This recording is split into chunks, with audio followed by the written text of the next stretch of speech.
Hello children, how are you all? I'm sure you all are doing good. Let's start today's chapter, Reproduction in Plants. Reproduction helps plants to maintain their existence as new plants. They reproduce in many ways. Most of them reproduce through shoots. A flower changes into a fruit which contains seeds. New plants grow from the seeds. Non-flowering plants reproduce through spores. Some plants reproduce from their other parts, roots, stems, and leaves. Reproduction is also called multiplying because many plants grow out of seeds or parts of plants. देखिए आपके plant भी living being है और हर living being की तरह plants भी reproduce करते हैं. तो ज़्यादातर जो प्लांट्स हैं वो सीड्स के थ्रू रिप्रोड्यूस करते हैं. आपका फ्लावर जो है फ्रूट पे चेंज होता है जिसमें सीड होते हैं. फिर न्यू प्लांट इस सीड से ग्रो करता है. जो नॉन फ्लावरिंग प्लांट्स है वो स्पोर के थ्रू रिप्रोड्यूस करते हैं.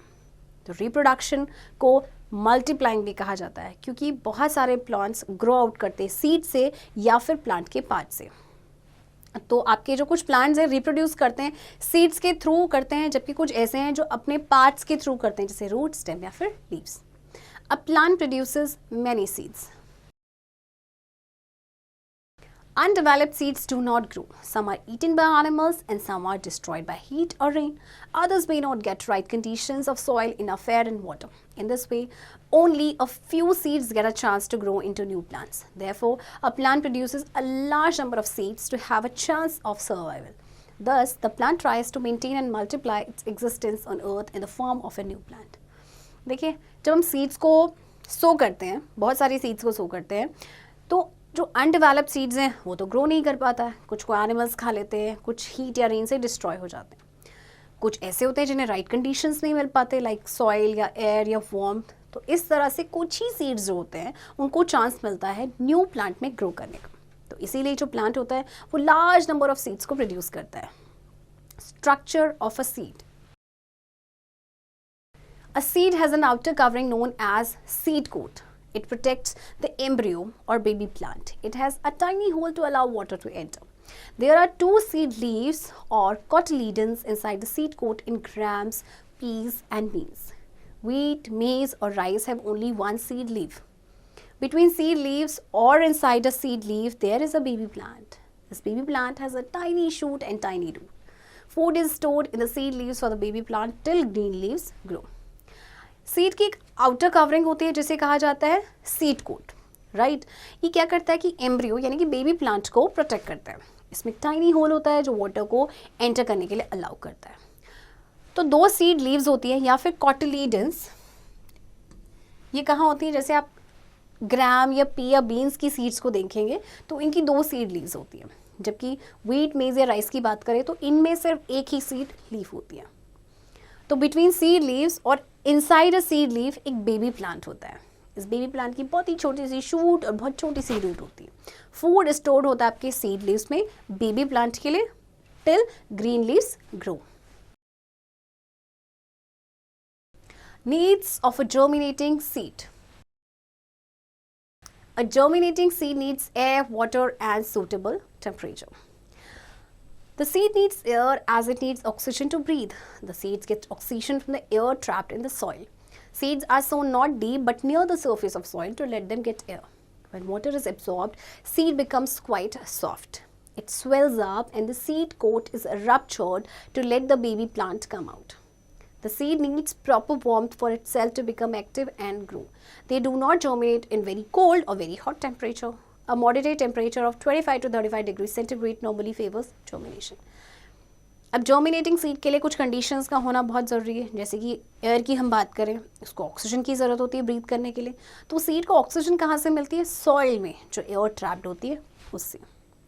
वाटर जब एब्जॉर्ब होता है तो सीड थोड़ा सा आपका सॉफ्ट हो जाता है, फिर वो स्वेल अप होता है. राइट, और जो सीड कोट होके रप्चर हो जाती है जिससे कि बेबी प्लांट बाहर आ जाता है. फिर सीड को प्रॉपर वार्मथ की ज़रूरत होती है जिससे कि उसके सेल एक्टिव हो सके, ग्रो कर सके. अगर बहुत ज़्यादा कोल्ड टेम्परेचर है या बहुत ज़्यादा हॉट टेम्परेचर है तो फिर वो जर्मिनेट नहीं हो पाएगा. और मॉडरेट टेम्परेचर आपका होना चाहिए इतना. 3 bean experiment. 3 mature and dried bean seeds are tied to a glass slide. The slide is kept in a beaker having water as shown in the figure. The whole setup is left at moderate temperature. After a few days, only the middle seed germinates because it got both air and water. देखिए आपकी glass slide में जैसे कि आपको उसमें दिखाई गई है, आपको 3 बीन्स के सीड लेने हैं, राइट, और इस तरह से उसे बीकर में आपको क्या करना है, डिप कर देना है. इसके बाद आपको क्या करना है, आप इस सेटअप को एक मॉडरेट टेम्परेचर पे छोड़ देना. कुछ दिनों के बाद आप देखेंगे कि सिर्फ जो मिडल बीन था ना, यही जर्मिनेट हुआ, बाकी के 2 नहीं हुए, क्योंकि इसको एयर एंड वाटर दोनों मिले. जो आपका नीचे था सीड, उसको तो सिर्फ वाटर मिला, but it couldn't get air. इसी तरह से जो ऊपर वाला सीड है, इसको एयर तो मिला, but it couldn't get water. Stages in germination. The seed grows in stages. First, the root appears coming out of the soft and moist seed coat. This is followed by the shoot. The root grows downward and the shoot grows upward towards sunlight. Gradually, green leaves grow. The leaves start making food for the new plant. The new plant at this stage is called a seedling. As the green leaves grow bigger, the seed leaves shrink as their store of food is over finished. Green leaves have begun making food for the plant. अब देखिए जो seed है वो stages में grow करता है. सबसे पहले रूट अपीयर होती है, जैसे कि आप देख सकते हैं, ओके, एंड रूट आपकी जाएगी डाउनवर्ड. उसके बाद आपकी शूट अपीयर होती है, एंड शूट जो है वो जाती है अपवर्ड सनलाइट की तरफ. फिर ग्रेजुअली आपकी ग्रीन लीव्स अपीयर होते हैं, राइट, ये ग्रो करते हैं. फिर लीव जो है वो खाना बनाना स्टार्ट करते हैं न्यू प्लांट के लिए. फिर जो न्यू प्लांट है स्टेज पे उसे कहा जाता है सीडलिंग. तो जैसे जैसे ग्रीन लीव्स बड़ी होती हैं, जो सीड लीव्स है वो श्रिंक होना शुरू हो जाता है, राइट. अब क्योंकि जो ग्रीन लीव्स है अब वो खाना बनाना स्टार्ट कर देते हैं. Reproduction by non flowering plants. Non-flowering plants do not produce seeds but spores. Fungi, mosses and ferns are spore-producing plants. The spores are small and packed in spore boxes which appear as brown spots on the underside of the leaves. The spore boxes burst and scatter the ripe spores which then grow into new plant. जो non flowering plants होते हैं वो seeds नहीं produce करते हैं, instead they produce spores. तो देखिए ये जो आपकी प्लांट है ये स्पोर प्रोड्यूसिंग प्लांट्स हैं. आपके क्या होता है कि जो स्पोर्स होते हैं बहुत ही छोटे होते हैं और पैक्ड होते हैं आपके स्पोर बॉक्सेस में. तो ये स्पोर बॉक्स जब आपका बर्स्ट होता है, फिर स्कैटर होता है, जो राइप स्पोर्स होते हैं, फिर उसके बाद उससे न्यू प्लांट ग्रो करता है. Reproduction by vegetative parts. Roots, stems and leaves are the vegetative parts of the plant. Reproduction by roots, stem or leaves is called vegetative reproduction. Such reproduction is much quicker than reproduction through seeds. New plants from the roots. Sweet potato, radish, turnip, carrot, etc. are roots of plants which have food stored in them. If you put them in soil or water, roots and shoots grow out of them. देखिए ये आपके vegetative parts हैं plant के. तो जैसे आपका sweet potato, reddish की बात करें या कैरेट की बात करें, ये प्लांट्स के रूट्स हैं. अगर आप इन्हें क्या करेंगे, सॉइल में रखेंगे या फिर वाटर में रखेंगे, तो रूट और शूट जो है इनमें से आपकी अपीयर होना शुरू हो जाएगी, ग्रो होना शुरू हो जाएगी. New plants from underground stem. Potato, ginger and onion are underground stems which have food stored in them. Potato and ginger have buds. If you plant them into soil, a new plant grows from the bud. Onion is called a bulb because it is shaped like one. We plant bulbs of onions into the soil to get new plants of it. हम इन vegetable की बात करें तो ये आपके underground stems हैं जिसमें food store होता है. पोटैटो एंड जिंजर में बर्ड्स होते हैं, तो अगर हम सॉइल में उसको प्लांट करते हैं तो नया प्लांट उसमें से ग्रो कर देता है. अनियन को बल्ब कहा जाता है क्योंकि उसकी शेप बल्ब जैसी होती है. New plants from the runners. Plants like strawberry, grasses and mint have weak stems. Their stem creeps along the ground. कुछ आपके plants होते हैं, for example these plants, इनकी stem जो होती है वो काफ़ी weak होती है, तो इनकी जो stem होती है वो ground में creep करती है. Side branches grow out of the creeping stem. They separate and go inside the soil to grow into new plants. They look as if running on the ground. So they are called runners. तो इनकी जो side branches होती है ना, ये creeping stem से grow out करती हैं, फिर ये सेपरेट होके फिर ये सॉइल के इनसाइड चली जाती है, फिर नया प्लांट्स ग्रो करता है. तो ये ऐसा लगता है जैसे कि ये ग्राउंड में भाग रहे हो, इसीलिए इन्हें रनर्स कहा जाता है. New plants from stem cuttings. Sugar cane and rose plants are grown from their stem cuttings. A stem cutting with buds is planted into the soil. This cutting grows into a new plant after a few days. Sugar cane या rose plant की अगर हम बात करें, इनको grow किया जाता है इनकी स्टेम कटिंग से. स्टेम को कट किया जाता है, बर्ड के साथ, और फिर इसको सॉइल में प्लांट किया जाता है। फिर ये जो कटिंग है एक न्यू प्लांट में ग्रो करती है कुछ दिन के बाद। When cuttings are attached to the shoots of another plant, it is called grafting. By this method, branch cutting of a sweet mango grafted on the stem of a sour mango tree gives sweet fruits. A cutting of violet rose will produce violet flowers even on the plant of red rose. There will be flowers of two colors on one plant. देखिए जब हम cuttings करते हैं ना, जो आपकी shoots के साथ अटैच्ड होती है दूसरे प्लांट की, that is called grafting.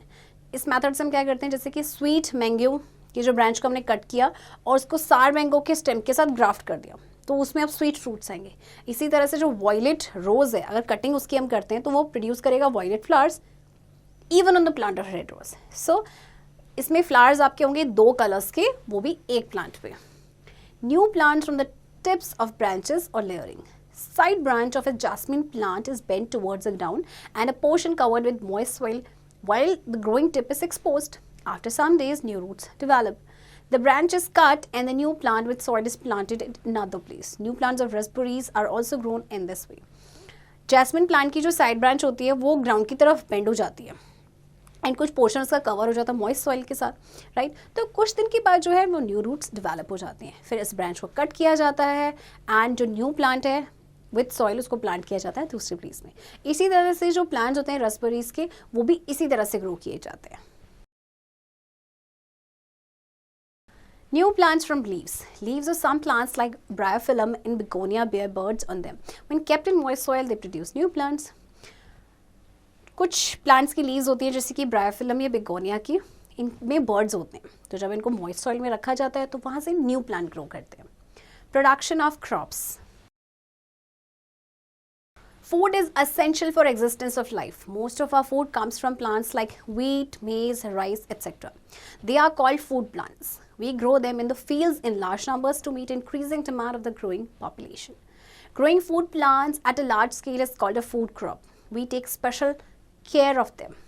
Cereals, pulses, oilseeds, vegetable and fruit crops are cultivated for food.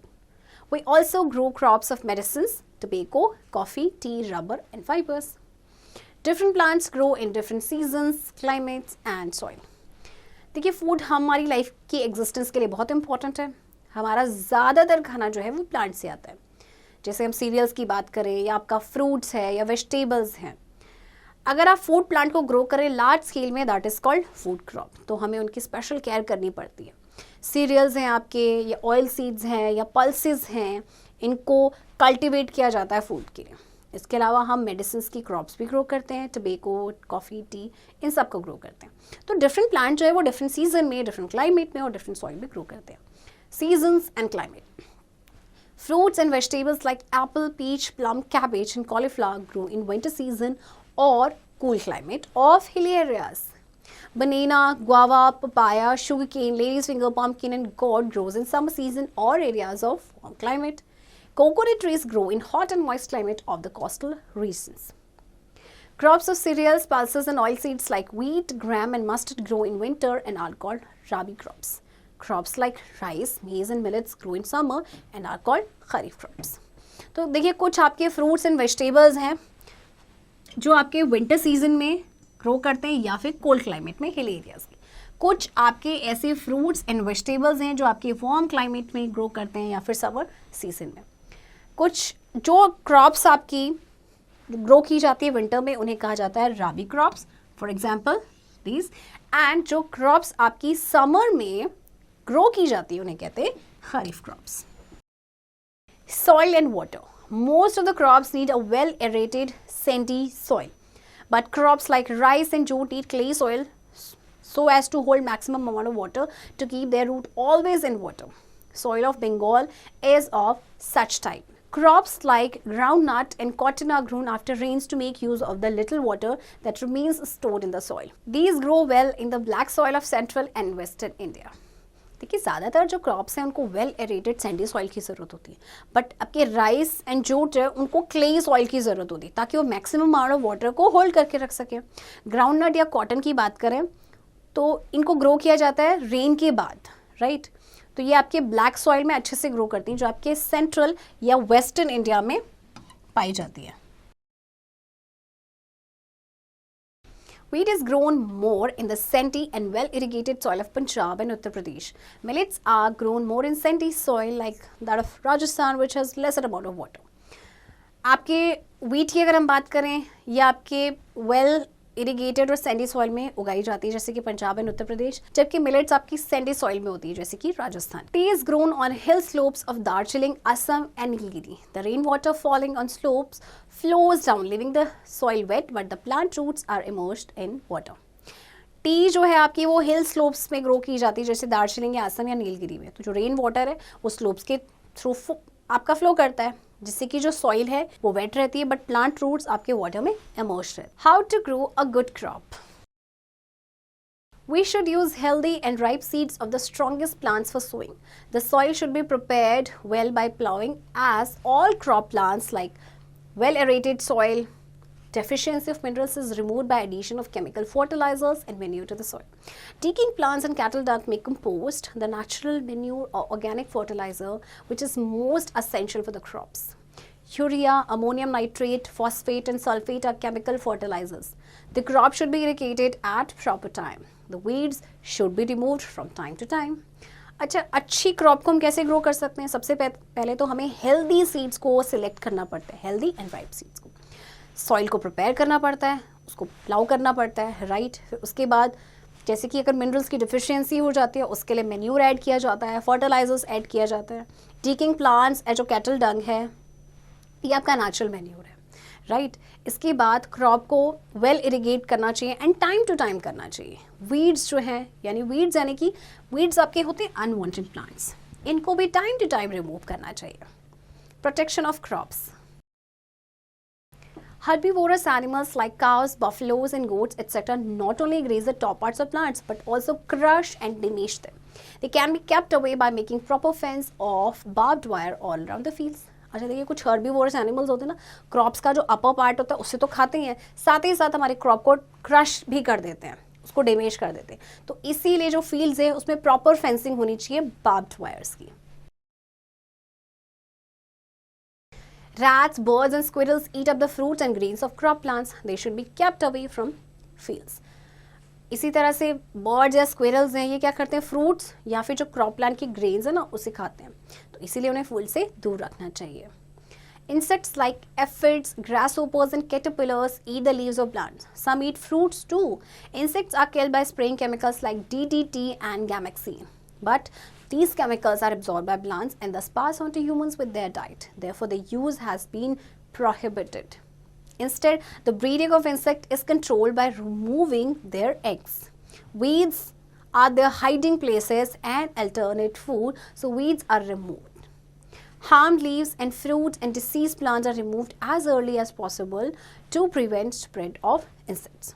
अच्छा, कुछ आपके इंसेक्ट्स होते हैं जैसे ये क्या करते हैं, लीव्स तो खाते ही हैं बट कुछ तो ऐसे जो फ्रूट्स को भी खाते हैं, तो इनको किल करने के लिए केमिकल्स का यूज़ किया जाता है जैसे DDT एंड गैमेक्सिन.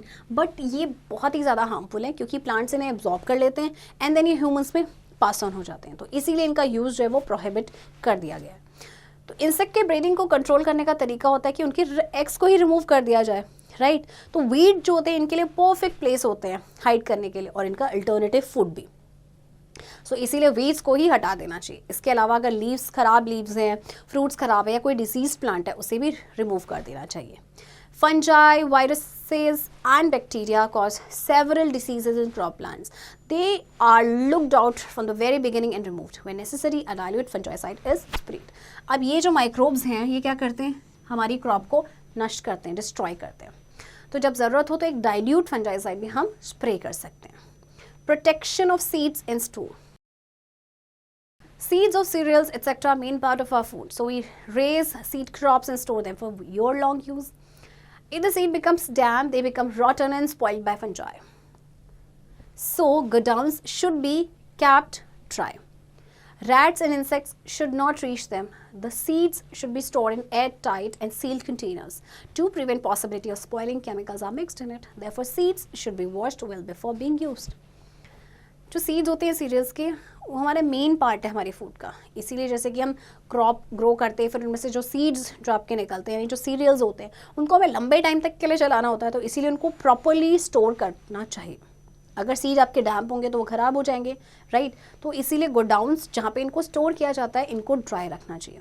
रैट्स और इंसेक्ट इनकी पहुंच से दूर होने चाहिए, इनको एयर टाइट और सील्ड कंटेनर्स में ही स्टोर करना चाहिए।